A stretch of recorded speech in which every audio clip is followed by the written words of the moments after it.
제맛인 요즘 고강도 거리두기 속에서 이 여름 어떻게 보내고 계신가요? 바다가 부르는데 선뜻 나서지도 못하고 대천 앞바다의 해태 조각상처럼 답답한 이 상황에 인기 급상승 중인 것이 있었으니 바로 캠핑입니다.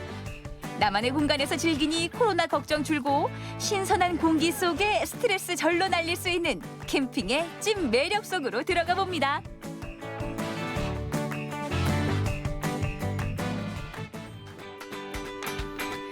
언택트가 화두인 코로나 시대.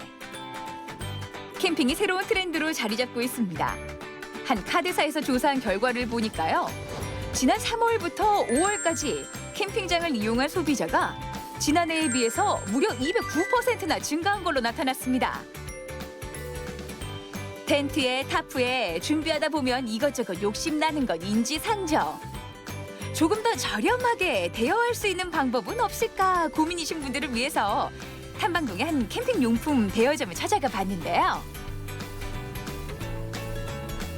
뭐 찾으시는 거 있으세요? 캠핑용품을 빌려준다고 해서 왔는데 맞아요? 예, 맞습니다. 잘 찾아오셨습니다. 건물 지하에 들어서는 순간 입이 떡 벌어져요. 물론 내 장비를 갖추면야 좋지만 살 여유가 없을 때는 이렇게 빌리는 것도 지혜지 뭐예요. 둘러보는데 없는 게 없습니다. 정말 주인장 빼곤 다 빌려준대요. 어머 세상에. 야 이게 뭐야? 잠깐만요. 이 족대도 설마 대여하는 거예요? 아, 이건 나가서 우리가 아이들하고 추억이 있어야 돼요, 저희가. 그래서 이것도 원하시는 분에게는 제가 빌려드립니다. 야 한쪽으로 몰아야지. 한쪽에서 몰고 한쪽에서 잡고 있고. 야 그 재미를. 그렇죠. 아빠의 위대함을 보여줘야 돼요, 아이들은. 캠핑 대여용품 가운데 가장 인기가 좋은 건 바로 테이블과 의자입니다. 해먹과 간이 침대도 많이 찾는다고 하는데요. 램프에 코펠도 넉넉하게 준비하는 게 좋겠죠. 그런데 대여용품이라고 해서 사실 여기저기 살펴봤거든요. 그런데 흠잡을 데가 없어요. 저 꼼꼼하게 봤거든요. 상태들이 너무 좋은데요. 빌려가는 사람들이 없는 거예요? 아니면 관리가 이 정도로 잘 된다고? 네, 대여가 나갔다가 반납이 보면은 제가 꼼꼼하게 일일이 다시 세척도 하고 소독과 방역을 철저하게 지금 관리를 하고 있고요. 오늘도 촬영하기 전에도 4팀이 이미 왔다 갔고요. 네, 하루에 꾸준하게 4팀, 많으면 7팀, 8팀 정도가 대여가 나갔다가 또 들어오고 있습니다. 사실 텐트 사놓고 몇 번 안 펼쳐봤다는 분들 많으시죠? 텐트뿐이겠냐고요. 테이블 세트에 코펠까지 살 때는 큰맘 먹고 사지만 나중에는 애물단지가 되기 일쑤인데요. 여기서 이렇게 사용법도 배우고 저렴한 가격에 빌려가면 가성비 최고죠. 애들이 방학은 아닌데 방학 같은 게 너무 길어져서 집에만 있기 너무 미안하고 제가 밖으로 사람 없고 자유로운 곳으로 가고 싶은데 그렇다고 내가 한 번 가겠다고 사기엔 너무 부담스럽고 해서요. 그래서 좀 알아보다가 대여할 수 있는 곳이 있다고 해서 왔는데 솔직히 대여한다고 하면 남이 쓰던 거란 느낌이 있어서 좋지가 않을까 걱정을 많이 했거든요. 근데 보니까 그냥 새거 사는 느낌도 들고 자주 빌릴 수 있게 되고 가벼운 마음으로 좀 떠나자 하는 마음이 들더라고요. 참 좋은 것 같아요. 다양한 장비들이 있어서 생각보다 깜짝 놀랐어요. 되게 신기한 것 같고 바로 떠나고 싶어요. 바로 떠나기 전에 캠핑 노하우부터 배우셔야죠. 안녕하세요. 안녕하세요. 캠핑의 굵고 짧은 상식 송관철 씨에게 배워봅니다. 지금부터 두 소매를 걷어 붙이고 텐트 한번 쳐볼까요? 제가 도울게요. 네. 소매 걷어 붙일 필요 뭐 있어요. 던지면 툭 펴지는데. 예전처럼 텐트 치는데 땀 한 바가지 흘리던 시절은 이제 지났습니다. 이렇게 텐트만 있어도 기분 제대로예요. 우리가 텐트를 치고 놀 때는 안전해야 되기 때문에 이 상태가 끝이 아닙니다. 바람이 불 때에는 이 바람이 아래쪽으로 해서 위로 올라가는 바람이 항상 불어요. 우리나라에서는 텐트 안에 사람과 짐이 있다 하더라도 바람 부는 힘에 따라서는 이 텐트가 굴러갈 수 있어요. 그래서 결박이라는 걸 해야 됩니다. 강풍이 불 때를 대비해서 로프도 50m 정도, 갈고리 단조팩도 30cm 이상인 걸로 여유 있게 준비합니다. 텐트 지붕에 연결하는 게 아니라 주변 나무나 지지대에 결박해야 된다는 게 포인트인데요. 송관철 씨는 이렇게 캠핑 카페를 운영하면서 초보 캠퍼들에게 꼼꼼하게 팁을 알려주고 있습니다. 한번 보세요. 이 텐트 상단으로 X자 결박. 웬만한 바람에도 끄떡없겠죠. 야, 팽팽한 게 아무리 바람 불어도 안 날아갈 것처럼 단단하게 묶어는 놨는데 문제는 요거 한 번씩은 다 걸려 넘어지든지 위태위태한 적은 있었단 말이에요. 사실 지혜만 해도 네. 요거 모르고 팔짝팔짝 거리다가 바로 그대로 그냥 이마로 꽝 찐 적이 있었거든요. 우리가 뭔가 여기다가 장치를 하기 이전에 뭐 소품이 만약에 없다든가 했을 때는 간단하게 할 수 있는 방법이 있어요. 바로 쿠킹 오일입니다. 은색 번쩍번쩍하게 감아주면 빛 반사 때문에 눈에 잘 띄겠죠? 요거 좋은 방법이네. 네.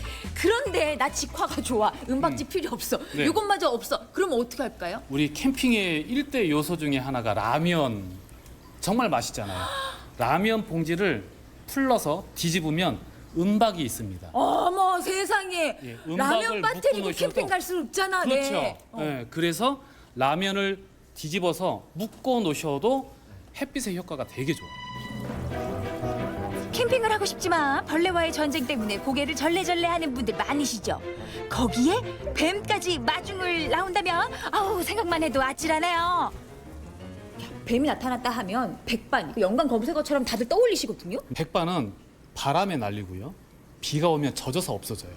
그래서 우리가 많이 쓸 수 있는 것 중에 소금, 굵은 소금, 그다음에 생강 이 두 가지만 있으면 뱀이 또는 벌레가 근접을 못하게 이렇게 막을 수가 있습니다. 텐트에서 60cm 정도 떨어진 곳에 굵은 소금을 띠로 뿌려주고요. 슬라이스한 생강을 50cm 간격으로 땅에 두면 캠핑 불청객, 벌레나 뱀 이제는 빠이빠이입니다. 자, 그리고 갑자기 비가 올 때 난감하셨죠? 이때는 텐트 주변에 20cm 깊이로 양갈래 물기를 내주고요. 웅덩이를 파주세요. 이 끝에다가 웅덩이를 조금만 한 60cm 정도만 만들어 놓으면 물이 그쪽으로 쏠려서 바닥으로 스며듭니다. 이게 이제 최소한의 안전 장치고요. 이게 다 안전하다라고 생각을 하시면 안 되고 우리가 만약에 일기예보라든가 그럴 때에는 뭐 비가 온다든가 태풍이 온다든가 그럴 때는 절대적으로 캠핑이라든가 야영을 하시면 안 돼요.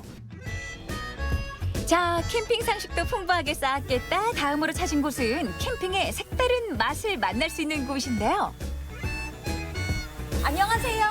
네, 안녕하세요. 아니 잠깐만요. 여기 오면 이 캠핑의 색다른 모습을 볼 수 있다고 해서 왔는데 저 앞에 저희 트럭에 한번 가보시겠어요, 그럼? 트럭? 트럭 문이 열리는 순간 아담한 집이 한 집 펼쳐졌는데요. 나무향 가득한 캠핑카, 손수 1톤 트럭을 개조해서 이렇게 만드셨대요. 이 캠핑카를 자랑하려고 부르신 거예요? 그거는 아니고요. 저희 집 옥상에 있는 데를 소개시켜 주려고 온 거예요. 야, 옥상에도 이 캠핑카를 들여다 놨을 리는 없고 이게 대체 무슨 얘기인지 올라가 봐야겠는데요. 여기가 우리 집 옥상 캠핑장이에요. 어머 세상에. 옥상에 올라서니 펼쳐진 것은 캠핑장 모습 그대로입니다. 멀리 떠나야만 맛이냐는 말, 바로 이댁 얘기더라고요. 저희 어렸을 때도 집에 옥상이 있었는데요. 거기서 이렇게 빨간 대야 이렇게 놓고 그러니까 예전 워터파크처럼 그렇게 놀고 했던 기억이 너무 좋아서 우리 아이한테 그런 추억을 만들어주고 싶었어요. 옥상 캠핑장 옆엔 푸성기를 바로 먹을 수 있는 옥상 텃밭까지. 공간 활용도가 아주 만점이었습니다. 아이에게 이보다 더 좋은 추억이 어디 있겠냐고요. 자연과 함께 지내다 보니 365날이 캠핑입니다. 이모 샐러리 것이에요. 어머 세상에. 잘 먹겠습니다. 밤이 되면은 달도 보고 별도 보고 네네. 예, 그런 게 공기도 느끼고 그런 게 참 좋은 것 같아요. 사랑해요 이 한마디 참 좋은 말. 우리 식구 자고 나면 자연과 함께하는 공간, 또 하나의 추억을 만들어가는 이 시간. 행복을 채우는 마음은 밤하늘을 가득 수놓습니다. 그냥 가만히 있어도 특별히 뭘 하지 않아도 참 좋다. 여보 고마워. 나도 사랑해. 어머 세상에 옥상은 아니더라도 베란다에 캠핑장 만들어야겠어요. 네, 좋다. 캠핑과 변화를 사랑하는 사람은 생명이 있는 사람이란 말이 있습니다. 7말 8초를 향해 가는 지금 거리두기 속에서 어디론가 떠나고 싶으시다면 부담을 쏙 뺀 캠핑 어떨까요? 그 여행 속에 추억도 행복도 몽글몽글 피어날 겁니다.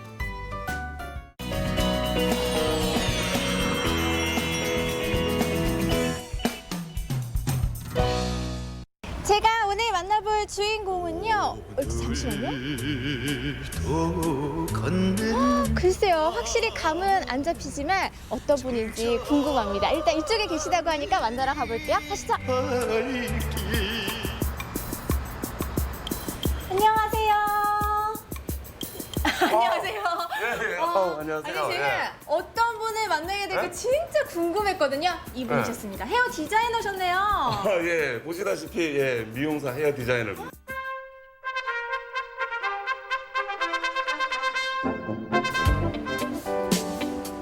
오늘의 주인공, 꽁지머리가 예사롭지 않은 개성 만점 헤어 디자이너 오석환 씨.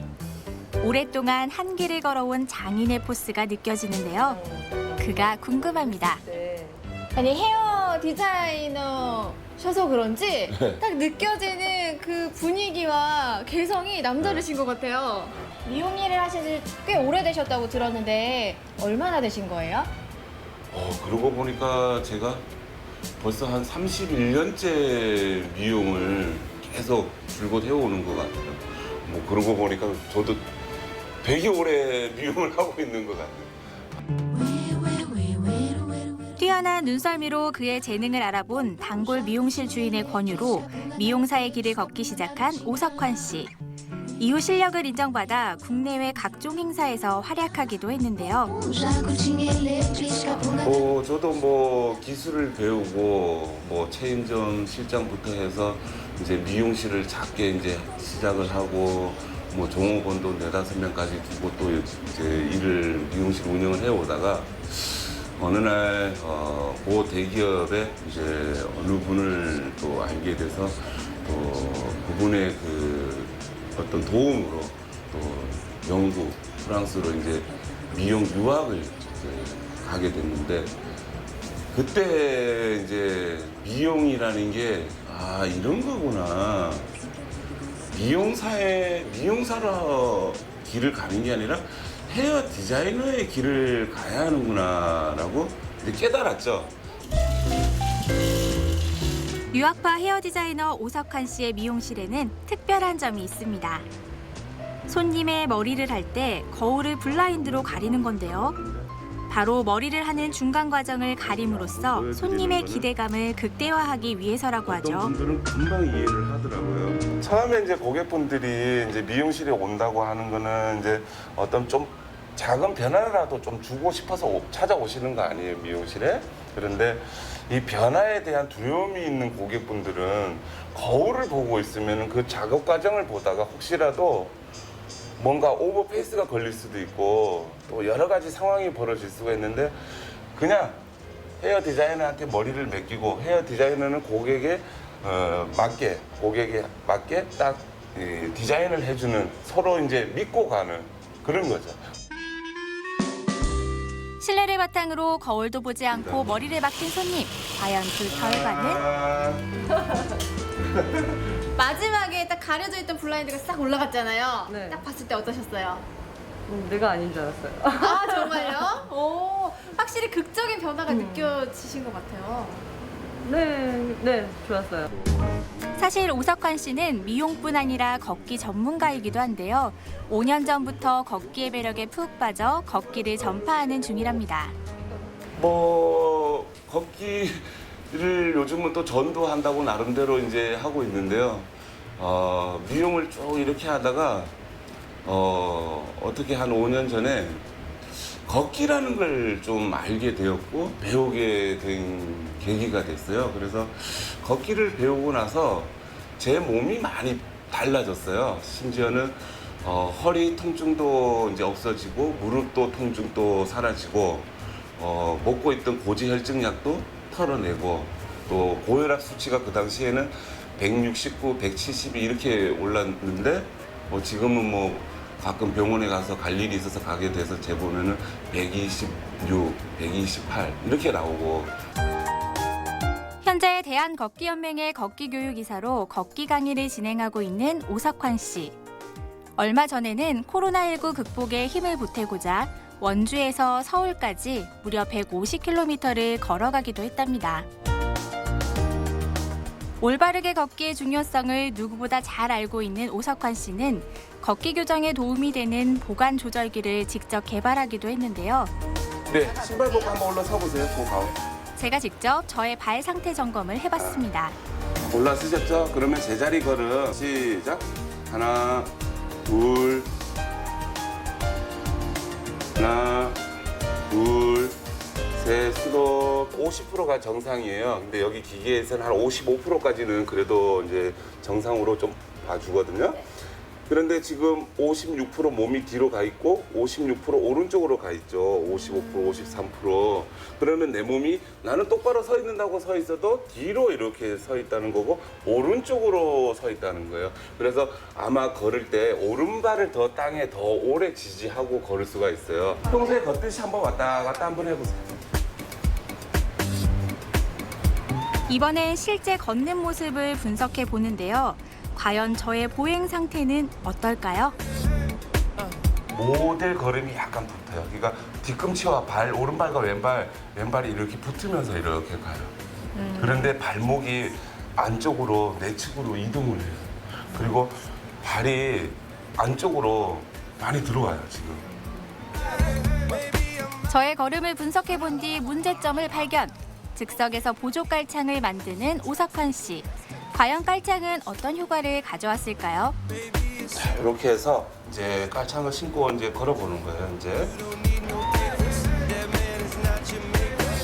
오, 조금 달라진 것 같죠? 지금 다시 걸어보니까요. 느낌이 네. 확실히 달라요. 뭔가 네. 이 신발이 제 발을 이렇게 안전하게 감싸준다는 느낌도 들고요. 네. 뭔가 조금 달라진 게 느껴지거든요. 조각 측정도 했고 교정 깔창도 깔았으니까 이제 본격적으로 걸어봐야죠. 그렇죠. 걷기는 바퀴 나가서 걸어야 되는 거예요. 걸으면서 교정을 해야 하는 거죠. 네. 그럼 걸으러 한번 나가보시죠. 네, 가시죠. 가시죠. 이번엔 야외로 나가 걸어봤는데요. 이제 저희가 얘기하는 보간이라는 게 있어요. 왼발과 오른발 뒤꿈치와 뒤꿈치 간의 간격인데요.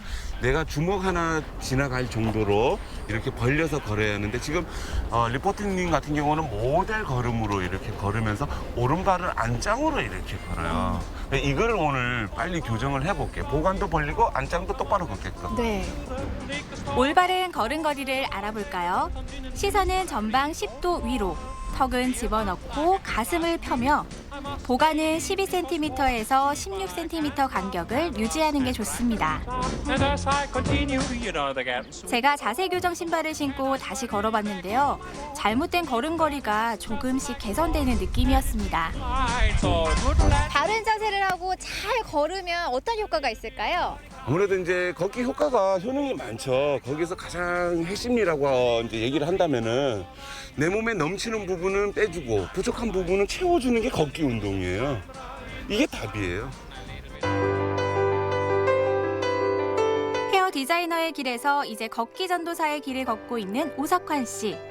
앞으로 그의 계획이 궁금한데요. 지금까지 제가 제 인생의 전반전은 이제 미용사로 살았고 앞으로 인생의 후반전은 걷기 전도사로 이제 살았으면 또 하고요. 이 걷기가 바르게 걷기가 전 시민, 전 국민에게 바르게 전도가 됐으면 또 하는 바람이 있습니다. 걷기 전도사 오석환 씨의 바람이 꼭 이루어지길 기원합니다.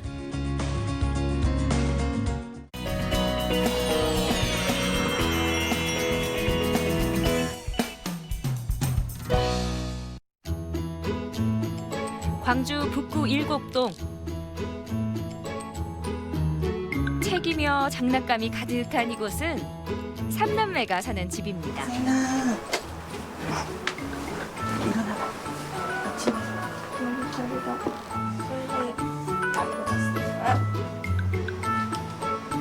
매일 아침이면 엄마는 아이들 체온을 재느라 정신이 없습니다. 8시 30분 전에 이제 자가 진단 해가지고 보내야 돼요. 애들 일어나면 체온 재가지고. 아이들은 졸린 눈을 비비고 수업 들을 준비를 합니다. 너희 교과서는? 왜 학교를 안 가요? 코로나 때문에. 광주에 코로나19가 확산되면서 아이들은 학교에 가지 않고 다시 온라인 수업을 듣게 됐습니다.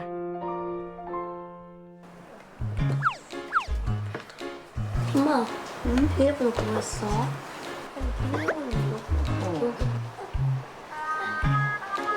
평상시에 쓰던 암호가 있는데 이게 조금 복잡해서 애들이 혼자 풀기 그렇고 제가 이제 적어준 A하고 여기서 보이는 이제 소문자 A가 다르니까 애들이 헷갈려 하더라고요. 9시부터 수업이 시작됩니다. 몇 시에 일어나서 수업 들어요? 보통 9시, 8시. 가끔 쉬고 해요. 세수하고. 코로나 사태가 길어지면서 온라인 수업에 익숙해진 아이들.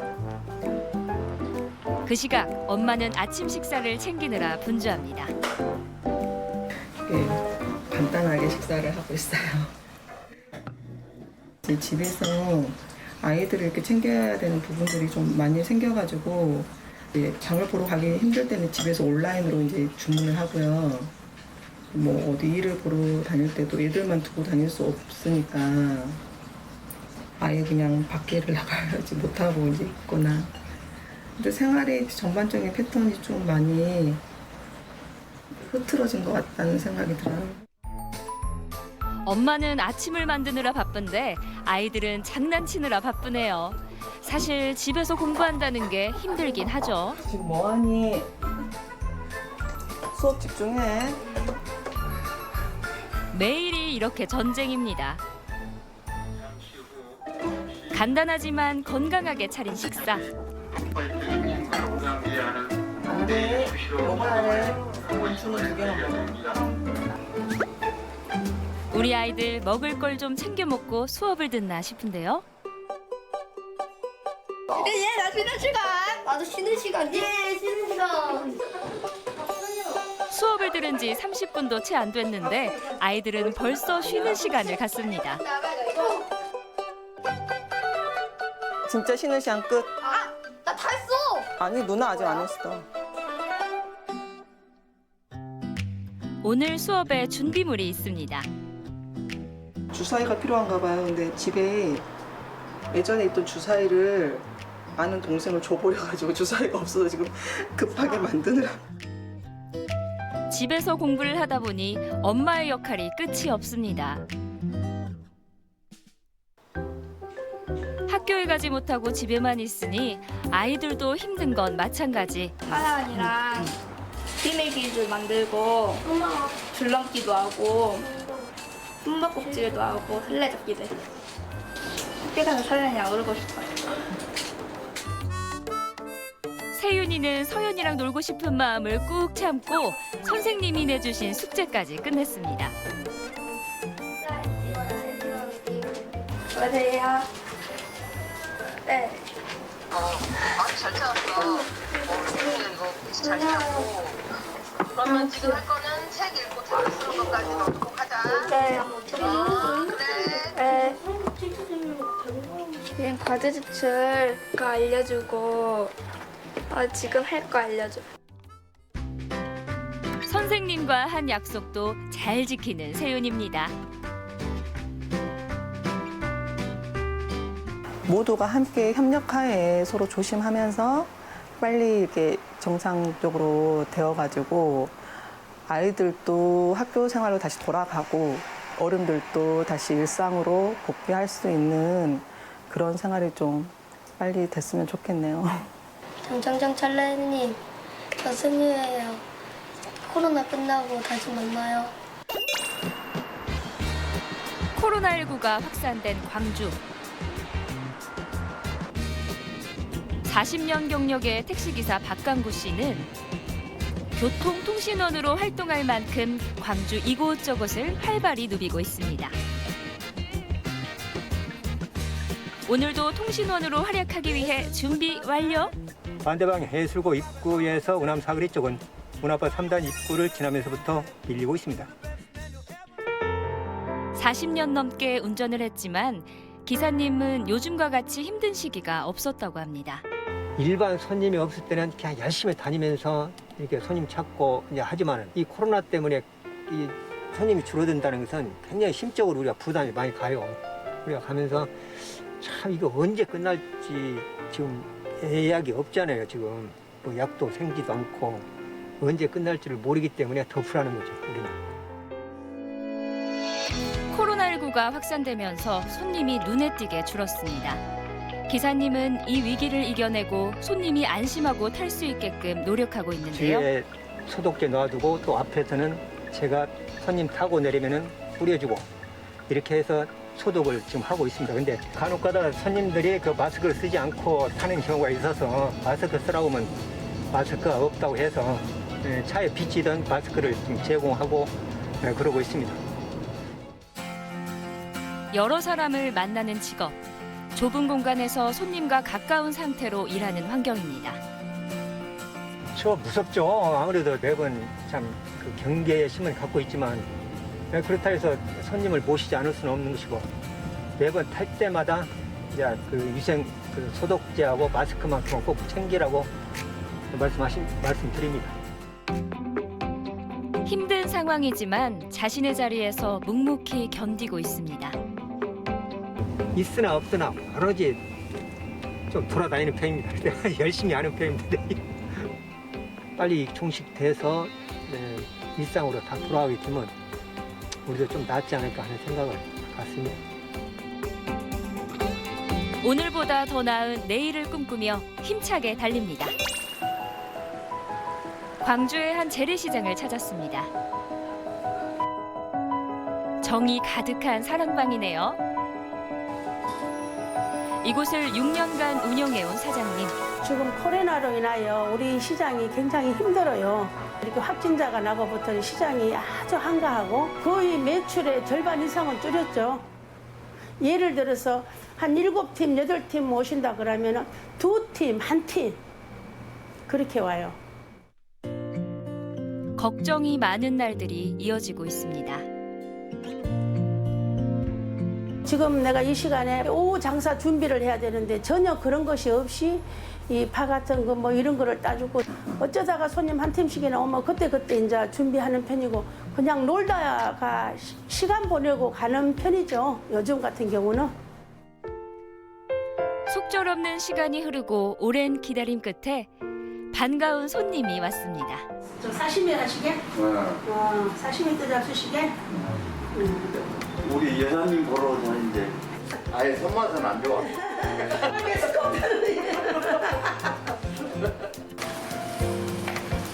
손맛도 좋지만 정겨움이 더 좋은 사랑방입니다.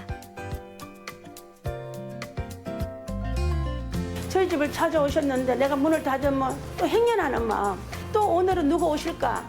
또 이렇게 하나씩 알리고 기다리고 있죠. 좀 힘들어도 그 시간을 기다리고 있고 들어가는 시간은 지키는 것 같아요. 어느 누구나 이 앞에 상인들 모두가. 시간을 지키고 버티다 보면 좋은 날이 올 거라 믿습니다. 우리 시장 상인들도 모두 어렵겠지만 서로 웃음을 잊지 말고 오늘보다 내일을 위해 열심히 하루하루를 최선을 다해서 시장에 오시는 손님들한테 최선을 다해서 열심히 한번 살아봅시다. 화이팅! 코로나19로 잃어버린 평범한 날들. 조금은 불편하고 힘들지만 우리는 묵묵히 우리의 자리를 지키고 역할을 해내고 있습니다. 그러니 희망은 반드시 찾아올 것입니다. 다시 돌아올 때까지 우리 힘껏 웃어요.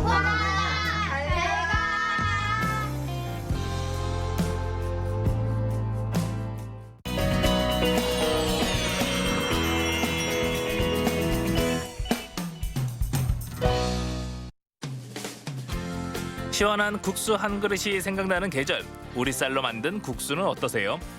몇 품종을 개발해 100% 우리쌀로 국수를 만들기까지 10여 년. 한국 쌀국수는 그의 자부심입니다. 이 한국 쌀국수가 베트남이나 중국처럼 우리의 주식이 돼서 나아가 K-팝이 있고 K-밥, K-누들, K-면.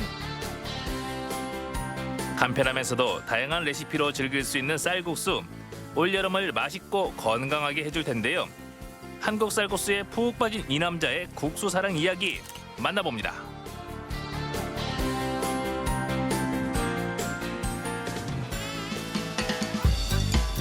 푸르름으로 가득한 서산시 해미면. 모내기를 한 지 엊그제 같은데 벼가 제법 자랐습니다. 가을까지 88번 농부의 손길이 필요하다는데요. 그런데 이 벼는 보통 벼가 아니라네요. 안녕하세요. 벼가 쑥쑥 잘 자라고 있네요. 예, 일반 벼가 아니고 밥으로 먹는 벼가 아닙니다. 국수 만드는 벼고 베트남처럼 안남미 계통의 고아밀로스 농림청에서 개발한 팔방미라는 아밀로스 30%짜리 국수 전용 벼입니다. 그래요? 지금 보기에는 일반 벼와 똑같아 보이는데 다른 거였네요. 똑같은 벼죠. 근데 쌀 형태가 조금 틀려요.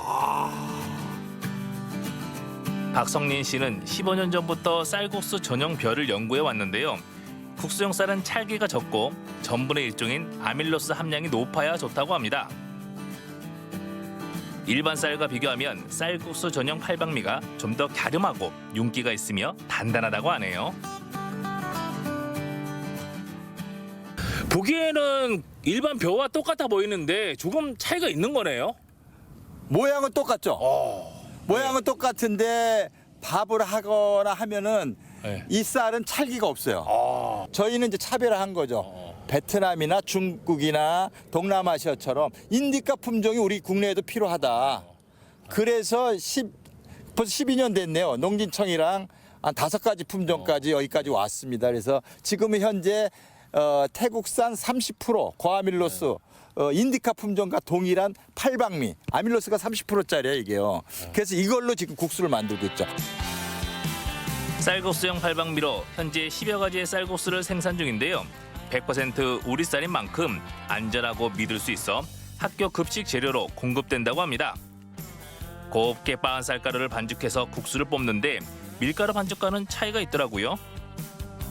우윳빛의 뽀얀 그 반죽이 있네요. 쌀을 깨끗이 쳐서 요 세척기 있지 않습니까? 깨끗이 쳐서 이 수침통에 수침을 해요. 한 4시간 정도. 그 물을 완전히 머금은 거를 분쇄기로 맷돌 분쇄기로 곱게 빻습니다. 그 빻은 거를 반죽을 하는 겁니다. 그래서 우윳빛 같죠? 야, 그런 거 보니까 마치 그 방앗간에서 나는 그 쌀 빻는 냄새 그 많이 나네요. 그러니까 떡국 만드는 거랑 거의 비슷한데 그 떡볶이 이런 거보다는 좀 어떻게 보면 깔끔하죠. 깨끗하고. 반죽에 압력과 열을 가해 작은 구멍으로 밀어내는 방식을 압출식이라고 하는데 쌀국수는 압출 방식으로 생산됩니다. 국수가 나오는 구멍의 크기와 모양을 달리하고 색깔까지 다양하게 넣으면 여러 가지 쌀국수가 만들어집니다. 밀가루 같은 거는 앞면이라고 그래요. 그렇게 밀대로 밀은 걸 절출하는 거 칼국수나 우동 같은 거고 일반 냉면의 압출 방법이랑 비슷하고 베트남 쌀국수와는 전혀 틀린 거죠. 쫄깃한 식감으로 탄생된 쌀국수에는 다른 첨가제 없이 100% 우리 쌀로 만든 자부심이 담겨 있습니다. 곱게 분쇄한 쌀가루로 국수를 뽑은 다음 일정한 크기로 잘라 포장한 뒤 냉동 상태로 보관하는데요. 그래야 하는 이유가 있습니다. 1차적으로 내포장을 하고 나서 48시간 동안 냉동에서 마이너스 18 동안 48시간을 한 다음에 다시 외포장, 박스 포장을 하는 겁니다. 그 냉동 포장을 하는 이유는 그 면끼리 붙어 있기 때문에 얘들을 냉동을 시켰다가 해동을 시키면 면끼리 풀어집니다. 그래서 냉동 과정을 거치는 겁니다. 쌀국수가 완성되는 과정을 보니 맛이 더 궁금한데요. 소면은 물론 냉면과 칼국수 면까지 다양합니다. 있는 게 공장에서 뽑아낸 쌀국수 면인데 와 색깔들도 좀 차이가 있고요. 특히 굵기가 다양하네요. 예, 맞습니다. 아까 그 공장에서 만든 면은 소면으로서 요 1mm 원형면입니다. 네. 요거는 0.8mm 세면. 자루 소면이라고도 할 수 있고 분짜면에 분면이라고도 할 수 있고요. 베트남 쌀국수로.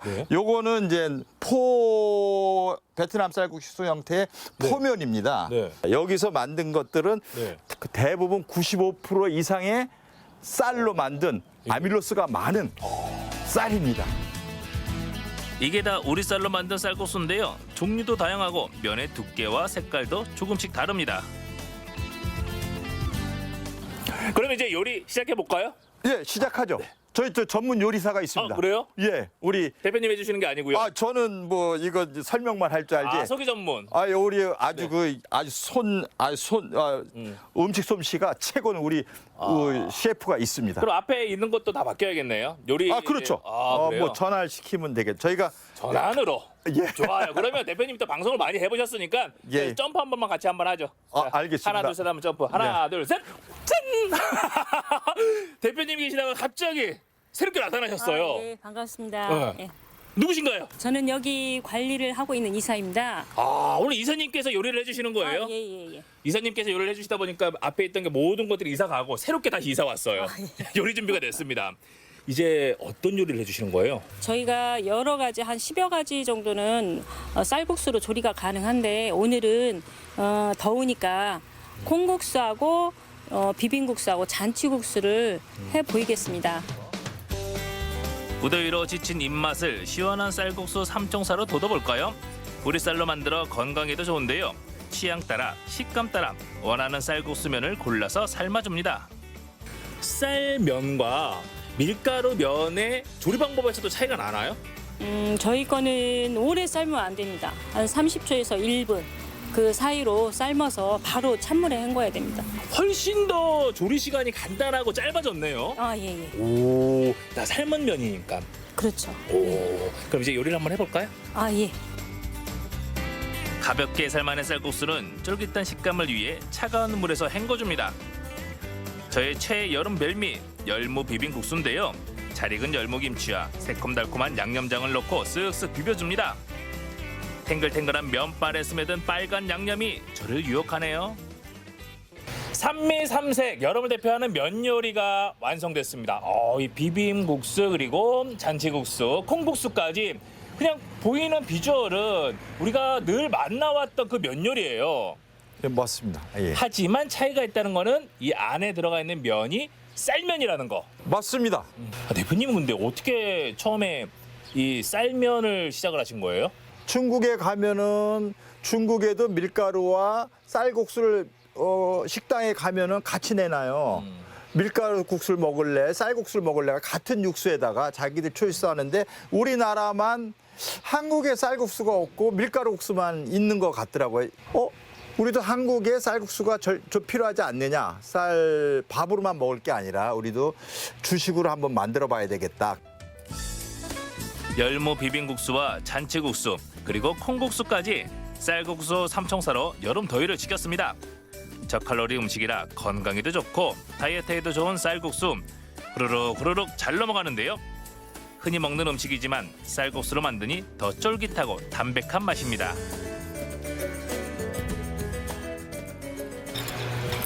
맛있네요. 맛있습니다. 네. 다른 나라의 쌀국수와는 달리 익숙한 맛이라서 더 좋고 이 면발이 확실히 쫄깃하면서도 담백하네요. 예. 깔끔도 하고. 예. 앞으로의 목표 바람은 어떤 게 있어요? 한국 쌀국수도 한국 소면, K면, K누들, K국수, 한국 쌀국수도 세계화될 수 있는 게 저희 바람입니다. 대한민국 쌀면으로 만든 이런 요리들이 세계로 쭉쭉 뻗어나가길 K누들로 성공하길 진심으로 응원합니다. 파이팅! 파이팅! 우리 쌀을 생명처럼 소중히 여기며 고집스러운 신념과 열정으로 만들어낸 한국 쌀국수. 우리 농촌에는 새로운 판로가 되고 소비자에겐 건강한 식재료가 됩니다. 앞으로 더 많은 사람들에게 사랑받을 수 있는 쌀 제품 전문점과 쌀국수 메뉴를 만들 생각이라는데요. 장마와 더위로 지치기 쉬운 여름, 우리 쌀로 만든 쌀국수 한 그릇으로 시원하고 건강하게 보내세요.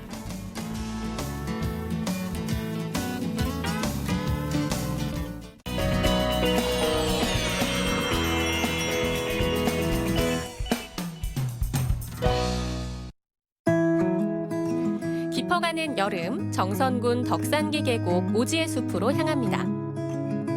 덕산기 계곡은 자연 휴식연제를 운영 중이라 계곡 안에 살고 있는 주민의 동의가 있어야 출입이 가능합니다. 자연이 아주 잘 보존되어 있는 곳이기 때문에 사람들이 너무 많이 들어가면 안 되거든요. 그래서 이렇게 좀 제한을 해놓고 있어요. 전화해야 되지 않아요? 네. 아, 작가님 안녕하세요. 노기환입니다. 네, 아유 오랜만이에요. 잘 지내셨어요? 네, 잘 지냈어요. 예. 자연 휴식연제 때문에 막혀 있는데. 네. 들어가도 됩니까? 어디 숲속 식당 방문하는 거죠? 예, 열고 들어오세요.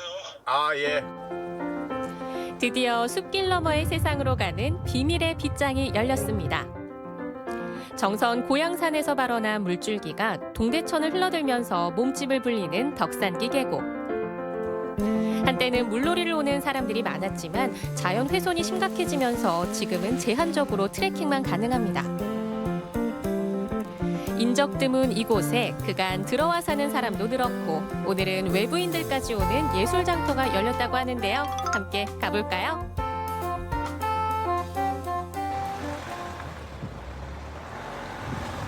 여기서부터 이제 이쪽으로 이제 비포장 도로네요. 아, 맞다. 그때도 여기서부터 이렇게 포장도로가 끝나는 곳에서 진짜 길이 시작됩니다.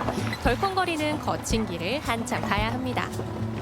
계곡 안쪽으로 들어가는 거예요. 그러니까 물길을 따라서 계곡 더 깊은 곳으로 가는 건데 그렇기 때문에 지금은 이제 뭐 물이 별로 없지만 눈이 좀 온다고 그러면 이제 여기는 세상하고 고립되는 거죠. 단절된. 덕산기 계곡은 무엇보다 걷는 데 안녕하세요. 참맛이 있습니다. 뭐 하고 계셨어요, 근데? 아, 산딸기 촬영 왔거든요. 예, 드셔보세요. 산딸기. 다 드릴게요. 어디서 오셨어요? 저기 등산 시내에서. 아, 그러셨어요? 예. 아, 산딸기. 고맙습니다. 산딸기 모르세요? 산딸기 알지. 산딸기. 네, 고맙습니다. 네, 영화도 얼마 재밌게 봤는데. 먹습니다. 어우, 조금 쓴데 달짝지근한 맛이 있네요. 아, 요 길이 도깨비소인데. 3년 전만 해도 도깨비소라는 이곳은 사람들의 통행로였습니다. 보통 때는 말라있지만 장마철이나 큰 비가 내리면 물이 불어나 아주 위험한 곳이었죠. 최근엔 도깨비소 계곡 바닥을 복구하고 우회로를 만들어 다닙니다. 좀 돌아갈 뿐 길은 또 만나게 돼 있죠. 그렇게 돌고 돌아 드디어 덕산기 계곡 안녕하세요. 상류 깊숙이 자리한 숲속 책방에 도착했습니다.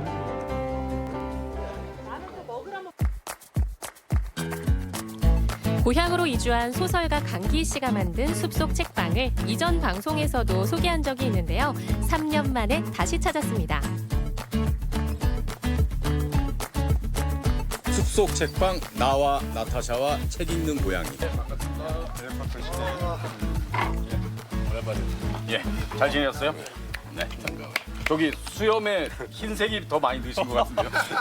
글쎄 말이야. 예. 장터가 어딥니까, 근데? 저기 안에 있어요, 저기. 그새 새로 지은 창고에는 강기희 부부가 손수 만든 공예품들과 각종 수집품들이 빼곡했습니다.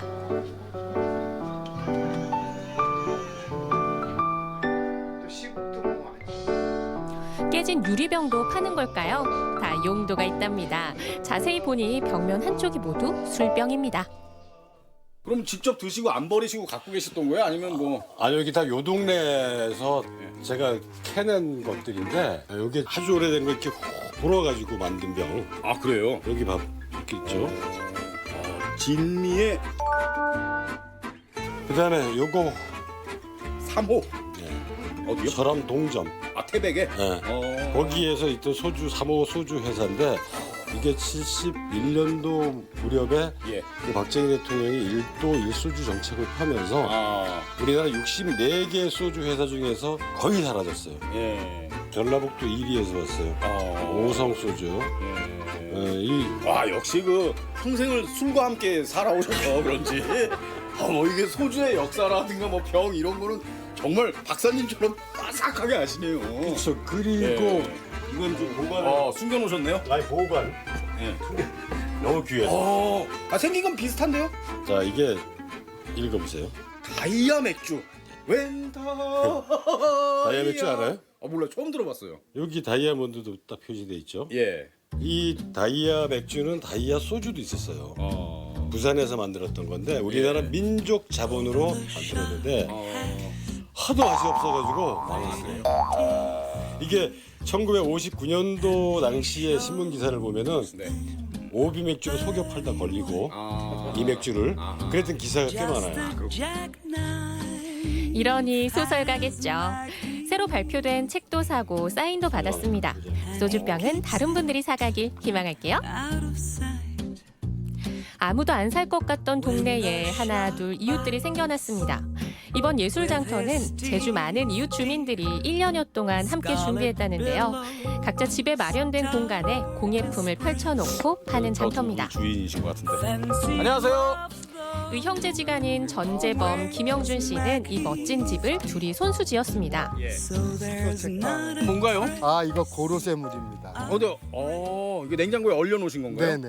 이야, 이거 진짜 시원하겠는데요? 네, 한번 들어보세요. 예, 마셔도 됩니까? 네. 얼음 좀 넣어주시면 안 됩니까? 들어갑니다. 됐습니다. 고맙습니다. 얼음 동동 띄운 고로쇠물이라뇨. 이보다 더 반가운 게 없죠? 아우 시원해. 가슴이 뻥 뚫린 것 같습니다 진짜. 오늘 약간 더웠는데 딱 마시고 이 숲과 하늘을 보니까 더 시원하네요 진짜. 이게 이제 독산계에 있는 서울서 30년 직장 생활 후 내려온 김영준 씨는 아마추어 사진작가로도 활동 중입니다. 이번 예술장터에서는 전재범, 김영준 씨가 함께 만든 나무 공예품들을 주로 판매하고 있습니다. 네, 제가 공예를 제가 우리 황 PD한테 5만 원을 받았습니다. 그 거스름돈을 남길 필요가 없거든요. 그러니까 그럼 이게 2만 원. 그럼 3만 원짜리 하나만 추천해 주시면. 이거는 이 100년 된 고택을 철거하는데 거기에서 나온 나무로 이게 찻상. 찻상. 네, 찻상으로 그러면 3만 원. 좋네요. 그럼 이 찻상하고 이 도마하고 네, 5만 원. 5만 원. 좋은 선물이 될 것 같은데요. 현금으로 드리겠습니다. 네. 고맙습니다. 고맙습니다. 이거는 정선 평화의 소녀상 기금에 기증하겠습니다. 고맙습니다. 네. 또 다른 장터가 열리는 곳은 나지막한 산의 품에 안긴 덕산기 계곡 가장 끝집입니다. 지방 곳곳은 마치 시간이 멈춘 듯 켜켜이 쌓인 세월의 흔적을 안고 있습니다. 안을 들여다볼수록 집주인의 정체가 궁금한데요. 바로 이 사람, 배우 겸 오지 여행가 최일순 씨입니다. 그가 세계 각지에서 모아온 소품들, 흥정만 잘하면 살 수 있습니다. 해외는 왜 이렇게 다니셨어요? 저는 직업이 해외 전문 오지 여행가입니다. 그러니까 직업 중에 하나가. 덕분에 에티오피아산 커피도 맛볼 수 있었는데요. 덕산기 계곡엔 이렇게 독특한 이력을 가진 이들이 속속 모여 살고 있습니다. 인적 드문 첩첩 산중이지만 이런 분들이 이웃이라면 외롭지 않겠죠? 어스름한 저녁, 오늘 예술장터엔 초대 손님이 등장했습니다. 덕산기 계곡이 좋아 노랫말에 넣은 인중가수 이지상 씨입니다. 한 그릇처럼 뜨끈하게 늙어가자 나의 늙은애이나 아직 오지 않은 나의 늙은애이나 덕산기 숲속 책방 부부처럼 삶을 시로 쓰며 살자 나의 저마다 사연이 너무 많아 한편에 다 담을 수 없는 덕산기 계곡 사람들, 그리고 오늘 이 행사. 덕분에 정선 평화의 소녀상 기금은 150여만 원이 전달됐다는데요. 세상과 기꺼이 단절돼 살기를 바라는 그 마음들이 멋있어 더 가보고 싶은 곳입니다.